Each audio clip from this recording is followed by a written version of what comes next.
Today we have a crazy nuclear revenge of someone getting their husband's own restaurant shut down. We'll get into that in a bit, but first, neighbor's son is a pain in the butt, so we get him arrested. Throughout most of my teenage life, I've dealt with all manner of people, more people with bad behavior than good, and I discovered that I could handle most of them. The best way to handle crappy people is by ignoring them, and being someone that has lived in the city for a very long time, ignoring people is my forte. Once you learn the subtle art of ignoring people, you'd learn that you can live and even thrive with anyone. But then there are some people that you just can't ignore. The ones who take pride in annoying the heck out of you. These ones like to force themselves in your business, making it impossible to ignore them. I encountered someone like this when my parents decided to move to the suburbs. He was so annoying that soon enough, I couldn't come with him anymore. I had to take care of the problem the only way I knew how. But before I get into all that, let's discuss a little about how I ended up in the suburbs.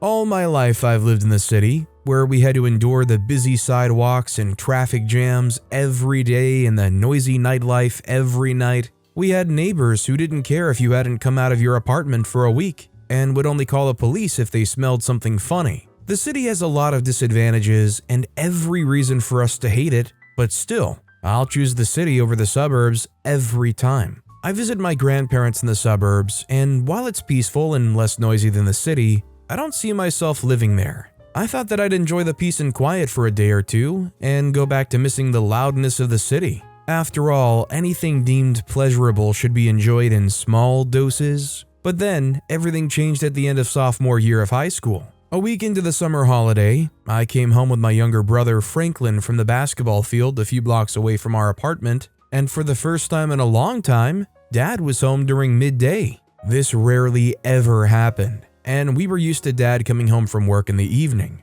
I wanted to ask what was going on, but from the look on my mom and Dad's face, I knew something was wrong. Before I could ask what was going on, Mom gave me a bunch of chores to work on. Over the years, I've learned that was her own way of saying, I don't want to talk about it. As I did my chores, my mind couldn't stop trying to figure out what was wrong. Something with a family member? An accident maybe? Were my grandparents okay? By dinner time, I've thought of thousands of reasons for my parents' odd behavior, but at the dinner table, I discovered that none of my ideas were right. I couldn't really enjoy my pasta and meatballs during dinner because something was wrong, and my parents still weren't telling me what was going on. By now, it was very obvious that I wasn't imagining that something was wrong. Dad was eating his dinner, quietly. He wasn't making jokes and trying to make everyone laugh. This only happened once in a while when he's not in a good mood. By now, I had had enough. I dropped my fork and faced my parents, asking them to tell me what's wrong. At first, my dad tried to deny it, but my mom decided that we had to know. She convinced them that we weren't kids and it's important that we know everything going on. After much thought, my dad agreed. He sighed and told me, along with some of the employees in his division, were laid off, and he was out of a job. The news shocked me more than I could have anticipated. I mean, I thought about all the possible reasons why they might have been acting weird, but I never thought it could be for something like this. I've heard about other families where the breadwinners lost their jobs and it becomes difficult for them to survive, but I never thought that would be my story. We weren't rich when my dad had a job, but we lived comfortably. My dad made sure to always get us everything we wanted. Money had never been a problem, basically. But now, I didn't even know what was going to happen. I asked my dad how we were going to move from there, and he said he hadn't figured out that part yet. Not surprising, actually. There were so many variables to think about, and he needed some time to figure out a plan. I couldn't sleep well that night. I just kept tossing and turning on my bed as the time passed. I didn't know what was going to happen in the coming days, but what I knew was that everything was going to change. And I was right. A few days after the bad news of my dad losing his job,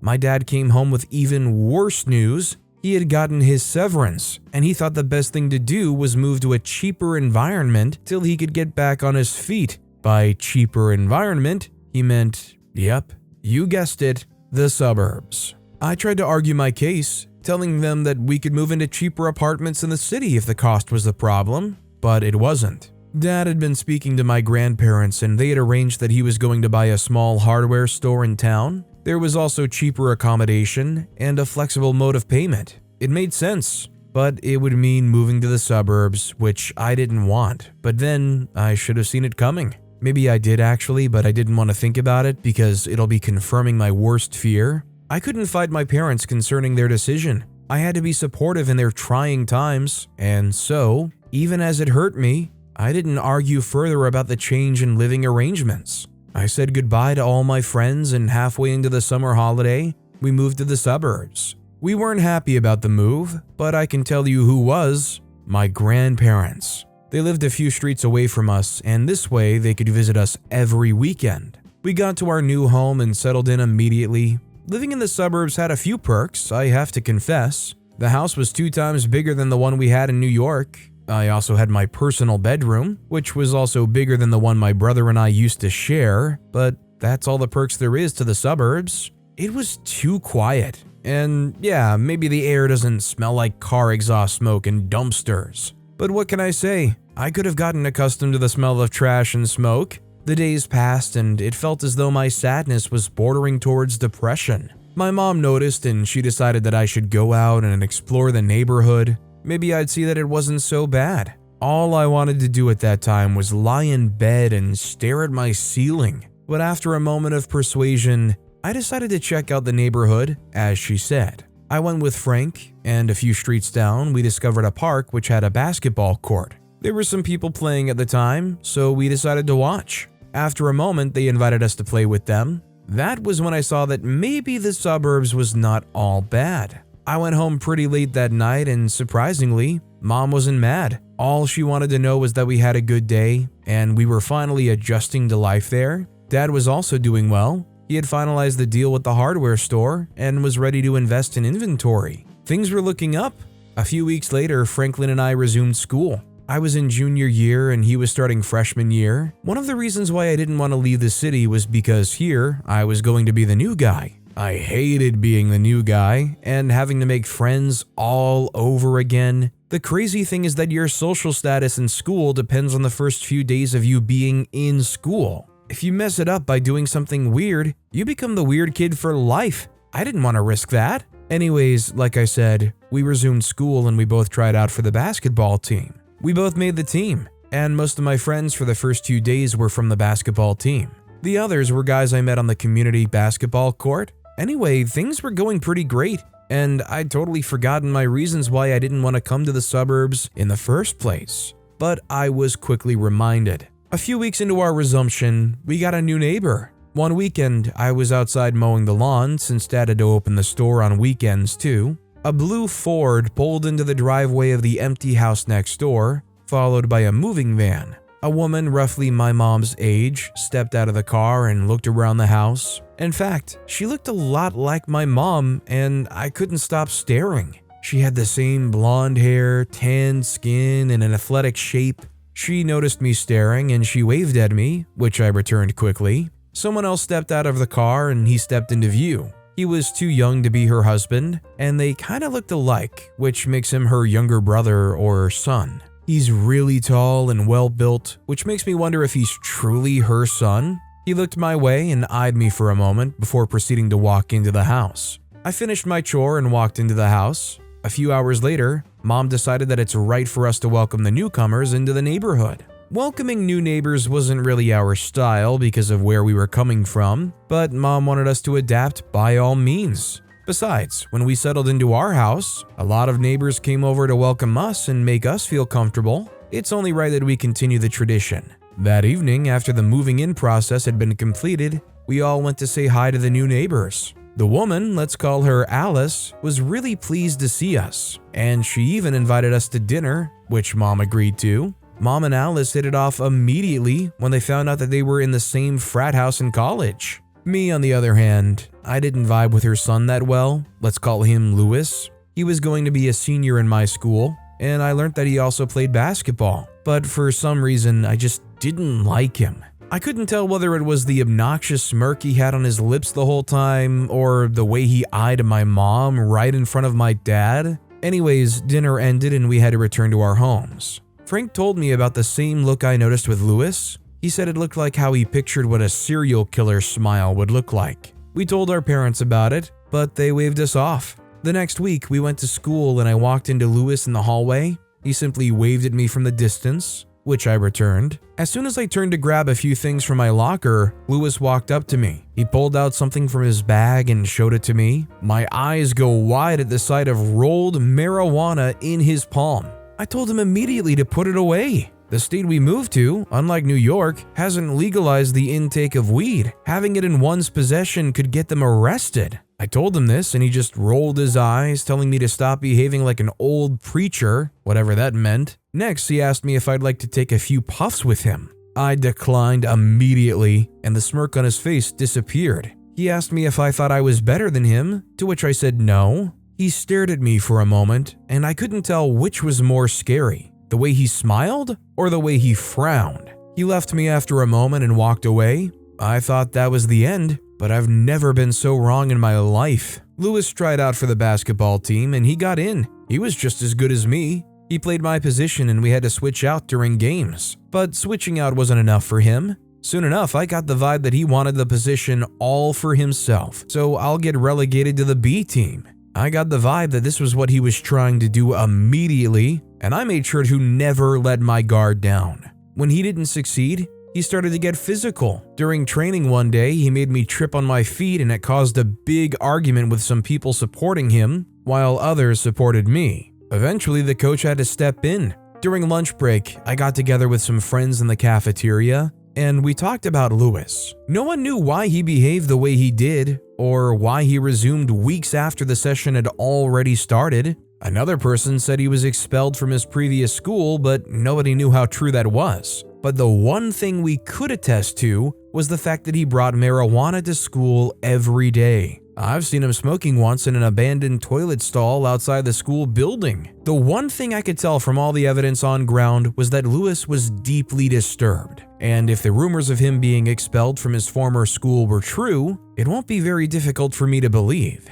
Anyways, I decided to steer clear of him. Like I said earlier, the subtle art of ignoring people that behaved stupidly always worked for me, and I was counting on it to work again. But I've never been so wrong about anything in my entire life. I tried my best to ignore Lewis, but it didn't work because he did everything he could to be in my face all the time. It was as though he knew that I was trying to ignore him and he wouldn't let me. One time, I met my locker opened and some of my books had been torn to shreds. Another time, I went to the boys' locker room to change into my basketball clothes, only to open my locker and find out that all my gym clothes, even my gym bag, had gone missing. I knew these were all the work of Lewis, but I didn't want to go to him and cause a scene, so I did what I knew how to do best. I ignored him, but Lewis would not back down. He wanted me to do something, so he kicked it up a notch. During a practice game, my brother Frank was in his team, so he turned a pass to him.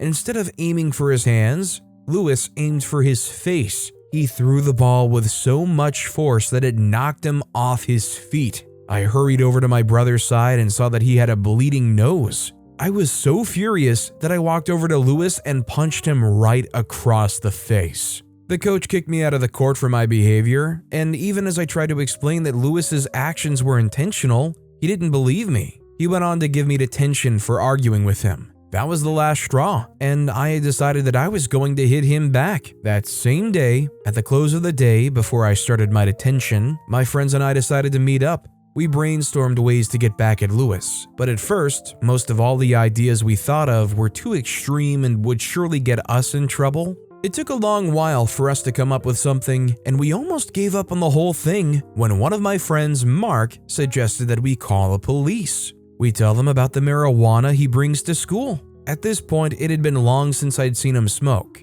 so I couldn't be sure he still did it. So one of the boys decided that instead of risking it and calling the police when he's clean, we should plant some on him. Mark and the others decided that they'll get the weed. I thought it would take them a few days to do it, but the next day, they came to school with a few sticks, which we planted in his gym bag in the boys' locker room. Next, Mark called the police and they came right away. Lewis denied having drugs, and when they searched the bags, they found the marijuana. They found even more than we planted. Lewis was taken away by the police, and it's been over a week and he hasn't returned to school. I guess he was suspended or something. Not gonna lie, hearing a story like this makes me kind of glad that I'm just no longer in high school. There's just no feeling quite like being in high school and thinking you have a mortal enemy. I mean, to the point where you're just willing to try to blow this guy's future up. I guess you can't say that he didn't deserve it in some way, right? That said, our next story is, I pulled strings to have my husband's restaurant shut down.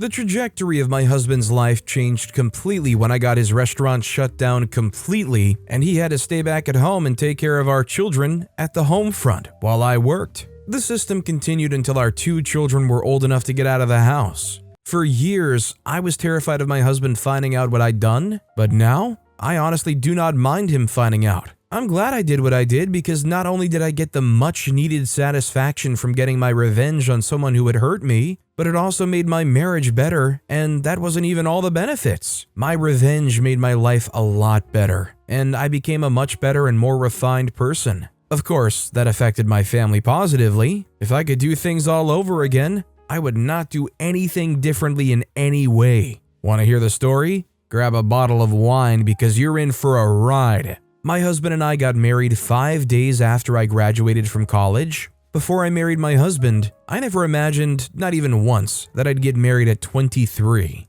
I'd always thought people who got married in their early 20s were lame. Getting married in your early 20s is like leaving a party by 10 p.m., I'd joke with my friends. My husband was a teaching assistant to a professor in another department. We met one day at the library where I was returning a book, and he fell hopelessly in love with me. I had a bubbly personality, an active social life, and big dreams. My husband, on the other hand, was not quite sure what he wanted to do. He was starting to realize at the time that he didn't like teaching that much and wanted to try his hands at something else. I wanted to be a writer, not just any writer, but one who was a big deal. I promised myself that by the age of 30, I'd have written at least 2 books. Well, by 30, I was a stay-at-home mom with a 7, 5, and 5-year-old, and a husband who was in the middle of a major career transition. You may wonder how that happened, how a career-driven woman abandoned her dreams to be a stay-at-home mom. Well, I got pregnant. I found out I was pregnant just after I finished my last exams in college. In panic, I called my mom and told her about what had happened. My parents are Catholic, and so were my husband's parents, so naturally, they were strongly against getting an abortion. They decided then that getting married would be the fine option. My husband wanted to do things the right way too. He wanted to marry me, and his family were fully in support of that decision. I, on the other hand, was conflicted about it. I loved my husband and was sure that I wanted to spend the rest of my life with him, but I wasn't sure if I wanted to do that at that time. Eventually, I gave in and saw reasons why marrying him and raising my child in the Christian way was the best way to go. With the support of our families, my husband and I got married shortly after I graduated from college. My mom never worked outside the home for a day in her life. She just took care of us, and even when we were grown, she looked after Dad in the home.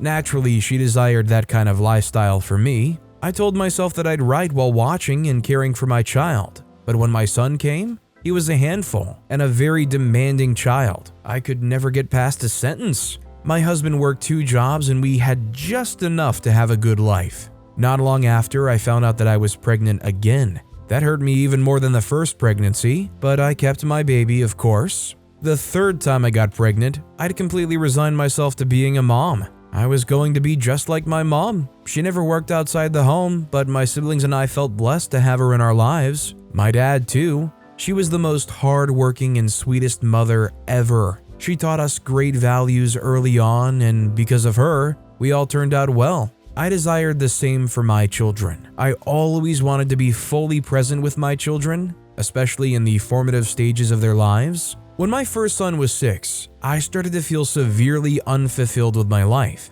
I would see my old friends and classmates' pictures on social media, receiving some award or doing some new stuff. Even something as little as them going hiking would trigger me badly. I'd cry and my mood would be ruined for the rest of the day. I tried to talk about my lack of fulfillment with my husband one night, and he shut it down immediately with a conversation about not feeling fulfilled with his job as a college professor. To be honest, I allowed my husband to go on with his rants and paid attention to him because I genuinely believed that his career was more important than mine. He was our provider in the family and he did a great job. If he wanted to talk about how he isn't happy being a professor, I should listen to him. I listened to him, his fears and worries, and assured him that if he decided to make a transition in his career, he had my full support. I remained unhappy and the lack of fulfillment grew. It got better when one day, I mentioned to someone in our neighborhood that I was a writer and used to write for my school's magazine in my undergraduate days.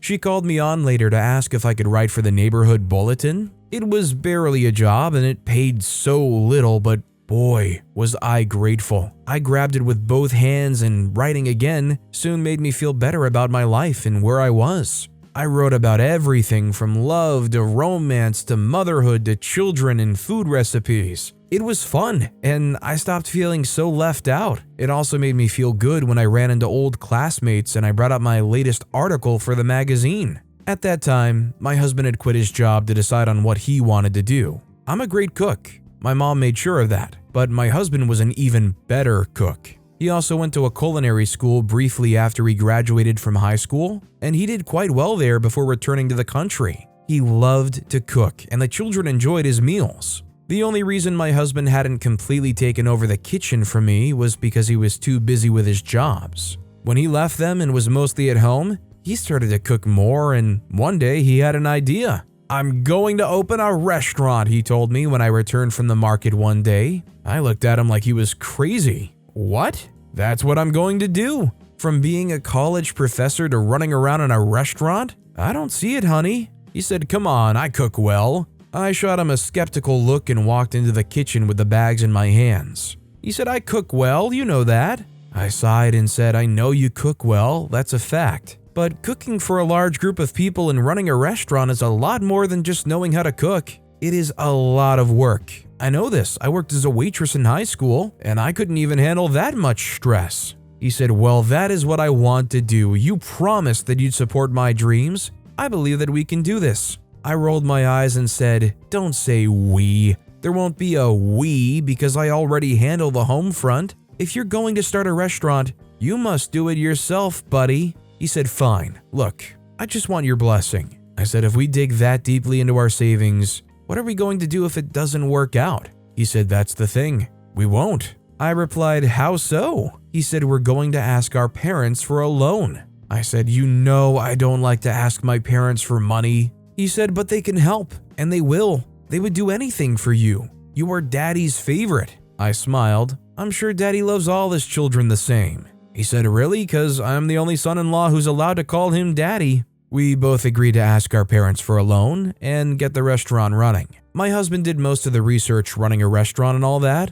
The only decision I actively made with him was choosing a great spot for the restaurant. It was quite challenging at first, but after 4 months, the restaurant was doing okay for a restaurant its size. I hardly ever went to the restaurant because I was busy at home. I wasn't even interested until my husband hired this sous chef and would not shut up about her. The funny part is, I thought this chef was a dude because she had a guy's name, so when he would mention how helpful she was, I would smile and nod my head until he said "she" in a sentence, and I went bonkers. The chef he'd been praising all this while was a woman? I decided I was going to meet her. One evening, I asked my neighbor's teenage daughter to babysit my boys, and I went to the restaurant. She was the first person I saw on getting to the restaurant. I still remember the black jean trousers she wore and the tiny red top she wore underneath her kitchen apron. She was talking to someone just in front of the restaurant. "Hello," I called out to her. She smiled and we exchanged pleasantries. That evening, I felt so intimidated by her that I waited till the restaurant closed before leaving with my husband. "She's cute," I said to my husband as we drove home and studied his facial expression. "Oh," he said simply, "at least you have something beautiful to look at when you're at work." He rolled his eyes and said, "Don't start." I add, "You didn't mention how attractive she was." He said, "What? Why did you leave out the fact that your sous chef was a sexy young woman?" My husband ignored me. I said, "Aren't you going to say anything?" He said, "I don't see why I should be concerned about her attractiveness. I was hiring a chef, not a model." I said, "Well, you left out that she could cook and was pretty. That's convenient." He said, "What? Look, I just want to go to bed. I'm tired." My husband made me feel like I was crazy for even bringing that up, but he was sleeping with her. Okay, I don't know if they started sleeping together at the time, but he was probably attracted to her already. That night, I thought of how ridiculous it was liberating my husband not to tell me his sous chef was attractive. I apologized the next morning and never spoke about her ever again, even when I did find out that my husband was sleeping with her. My neighbor's teenage daughter was 17 at the time. I used to call her an old soul because she spoke and behaved like someone much older. We didn't just have a neighbor relationship, we were friends. She would watch over my kids for a small fee, run errands for me, and we sometimes watched movies and had fun together. I also helped her with her homework and offered her big sister advice. She was the one who found out that my husband was sleeping with his sous chef. I had my suspicions before then, but she confirmed it. My husband would return home very late. I hardly even saw him for 2 weeks at some point because he'd return home when the children and I were asleep and hurry out early in the morning. I knew my husband well enough to know that if something wasn't exciting him at the restaurant, he'd hurry home at the end of every day. I told my mom about it and she advised me not to ask him about it, just keep being a good wife. You could be wrong, don't even bring it up. My mom was quite old school and was one of those women who were okay with their husband cheating, as long as he hides it well and is a good dad and husband. I have no idea how a cheat can be a good husband anyway. One morning, my neighbor's daughter called me. I was surprised that she called because I knew she and a couple of her friends had gone on a camping trip. "Are you okay?" I asked her. She said, "Yeah, I am." I waited for her to tell me her reason for calling. When she didn't say anything, I asked again if she was okay. "I'll see you when we return." I figured it was probably a boy drama. I said, "Okay, honey, don't get pregnant." I could tell that laughter she let out was forced, and I got worried that she got pregnant. But I'm ashamed to say that when she dropped the actual news, I wished she had gotten pregnant instead. She had caught my husband entering a motel on the outskirts and holding hands with his sous chef. My husband had returned home that morning, and he said something about falling asleep after closing up the restaurant. I didn't think he was lying. I didn't even think about it at all. And it was because he returned home very late at night anyway. I was in complete shock. I left my children in her care and drove to my parents. In tears, I told my mom about what happened. I can't believe that despite all I sacrificed to keep our marriage and family together, he would do this to me. My mom comforted me and I returned home.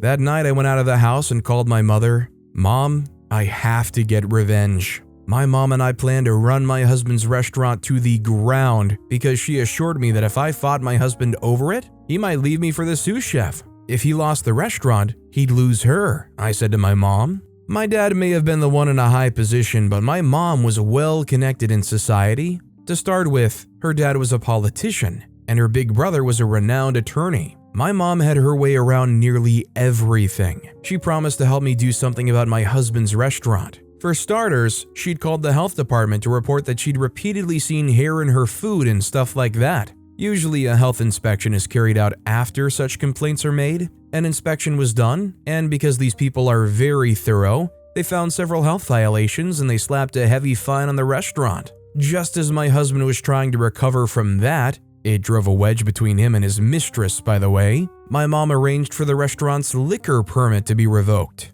It was revoked because the area was a residential one, and the restaurant was supposed to be a family restaurant. I started to see my husband at home more. He was frustrated about the liquor permit revocation. He wasn't happy about it at all, and it was all he complained about. "A huge amount of our profit comes from the sales of alcohol," he said. In that period, I was hardly there to listen to his woes. My mom had assured me that the reason he was taking me for granted was because he thought I was granted. I started to apply for jobs. I wrote to magazines and news outlets. I sent them my CV, samples of my writing and all that. I didn't even tell my mom I was job seeking. I also started to dress better. I wore finer clothes and more makeup. When my husband told me I was acting distant, I just smiled and looked away. "I don't even know what's going on in your life anymore," he said. I didn't bother to offer a response or justification for my secrecy. One day, my husband announced that he was closing down the restaurant. The biggest investor was pulling out because profit had been extremely low. My husband was down badly. The sous chef had of course quit and fled. Still, I was not quick to embrace and comfort him. I didn't even try. One day, I announced to him that I'd been offered a job at a huge magazine company in the city. My husband tried to resist, but I wasn't even asking him, and I made that clear. I accepted the job while my husband stayed back at home and took care of our children. I had to look great because of my job, and I did. My husband's respect for me grew, and things went back to how they were when we first got married. The only difference was that I was the provider. That was our family dynamic until our oldest went off to college. My husband then returned to teaching. That was also the only time that I ever had an infidelity situation in my marriage. Well, I mean, as long as OP's happy now, I guess things are all good. As long as OP doesn't pull a reverse on their husband and find somebody else that they're going to sleep with, then I guess everything's all square. But with that being said, that's all the time we have for today. Now, if you want to hear another crazy revenge story, check out that video on the left. Or if you missed my latest video, check out that video on the right. That said, I'll see you all next time with some more stories.